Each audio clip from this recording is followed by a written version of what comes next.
Welcome to special analysis నిరమా మండువా ఈ రోజు analysis లో భాగంగా మనం తీసుకోబోతున్న టాపిక్ ఏంటంటే ఈ రోజు పెద్దపల్లి ఎంపీగా మందా కృష్ణమాదిగ పోటీ చేయబోతున్నారా అంటే అవుననే చెప్పాలి. మందా కృష్ణమాదిగ అంటంతోనే ఏ పార్టీ నుంచి ఆయన పోటీ చేయబోతున్నారనే చర్చ కూడా ఇక్కడ తెర మీదకి వస్తుంది.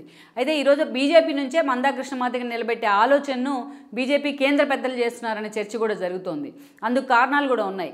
ఈ రోజు మందా కృష్ణ లాంటి ఒక వ్యక్తిని ఎంపీగా పోటీ చేయించడం ద్వారా ఎస్సీ ఓటు బ్యాంక్ మొత్తాన్ని కూడా తెలంగాణలో ఉన్న ఎస్సీ ఓటు బ్యాంక్ మొత్తాన్ని కూడా కన్సాలిడేట్ చేయాలని కూడా బీజేపీ నాయకత్వం భావిస్తూ వస్తుంది. మనం చూసినట్లయితే అందుకు కారణాలు కూడా ఉన్నాయి, వాటిని కూడా ఇక్కడ చర్చిద్దాం. మనం గతంలో చూసినట్లయితే మందా కృష్ణమాదిగ ఎంఆర్పిఎస్ వ్యవస్థాపకుడిగా ఒక వర్గీకరణ అంశం మీద ఒక సుదీర్ఘకాలం దాదాపు 34 ఏళ్ళు 35 ఏళ్ళకు పైగా వర్గీకరణ అంశంలోనే ఫైట్ చేస్తూ ఆయన సామాజికంగా రాజకీయంగా కూడా ఎన్నోసార్లు వార్తల్లో నిలుస్తూ వచ్చారు.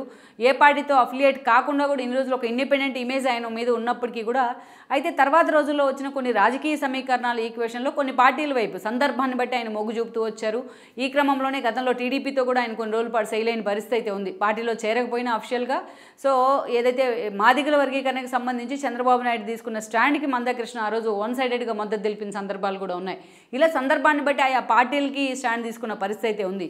అలా సుదీర్ఘకాలం వర్గీకరణ ఉద్యమంలో తన పూర్తి స్థాయిలో తానేంటో కూడా ఏదో నిరూపించుకోగలిగారు ఆయన. ఎవరైతే మందా కృష్ణమాదిగ ఆయన చేసిన ధర్నాలు కానీ నిరసన కార్యక్రమాలు కానీ కోకొల్లలు అనే చెప్పుకోవాలి. ఒక మెరుపు ధర్నాలు చేస్తూ మెరుపు నిరసనలు చేస్తూ అటు కాంగ్రెస్ నుంచి పలు పార్టీలకు కూడా ఆయన దడబుట్టించిన సందర్భాలు ఉన్నాయి. ఆ స్థాయిలో తను ఒక ఎస్టాబ్లిష్డ్ పొలిటీషియన్ కాకుండా ఎస్టాబ్లిష్డ్ లీడర్గా కూడా మందా కృష్ణ పేరు తెచ్చుకోగలిగారు.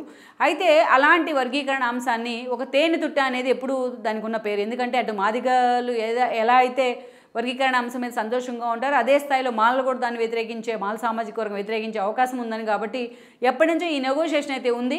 బట్ దాన్ని అటు రాజకీయ పార్టీలు కూడా తమ రాజకీయాలకు అనుగుణంగా అంశాన్ని వాడుకుంటూ వచ్చారు, కానీ ఎప్పుడు ఒక క్లారిటీగా ఒక క్లియర్ కట్ సొల్యూషన్ అయితే చూపించాల.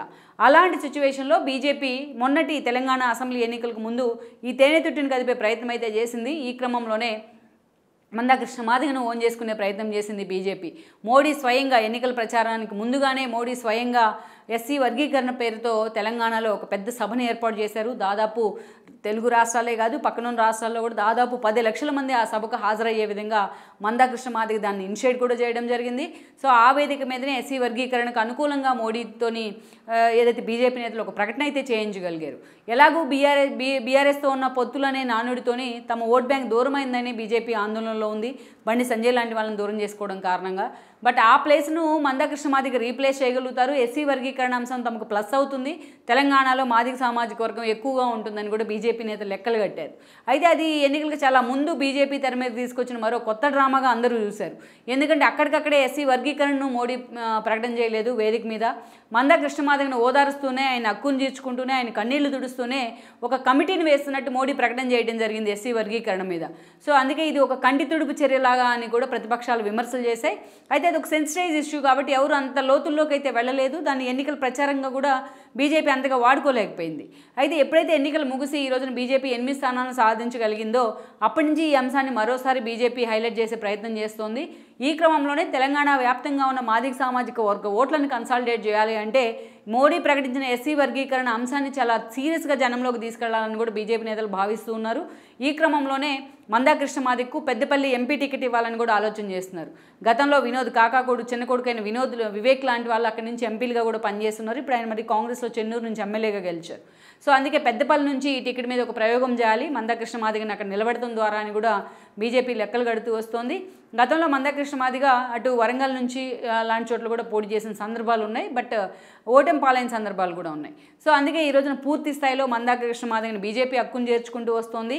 రాష్ట్ర వ్యాప్తంగా ఉన్న ఎస్సీ ఓటర్ల మొత్తాన్ని కూడా మందా కృష్ణ రూపంలో ఎస్సీ వర్గీకరణ రూపంలో ఒకే వేదిక మీదకి ఒకే తాటి మీదకి బీజేపీకి అనుకూలంగా టర్న్ చేయాలని కూడా బీజేపీ నేతలు అయితే లెక్కలు కడుతూ వస్తున్నారు. మరి ఈరోజు వర్గీకరణ విషయంలో బీజేపీ తీసుకున్న స్టాండ్ ఎంపీ ఎలక్షన్స్లో బీజేపీకి ఎంతవరకు ఫాయిదాని ఇస్తుంది, ఎంతవరకు కూడా వర్కౌట్ అవుతుంది అనేది కూడా మనం చూడాలి.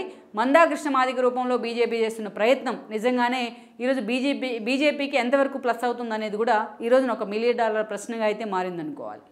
ఈ వీడియో మీకు నచ్చినట్లయితే please share, like and subscribe R24 Telugu.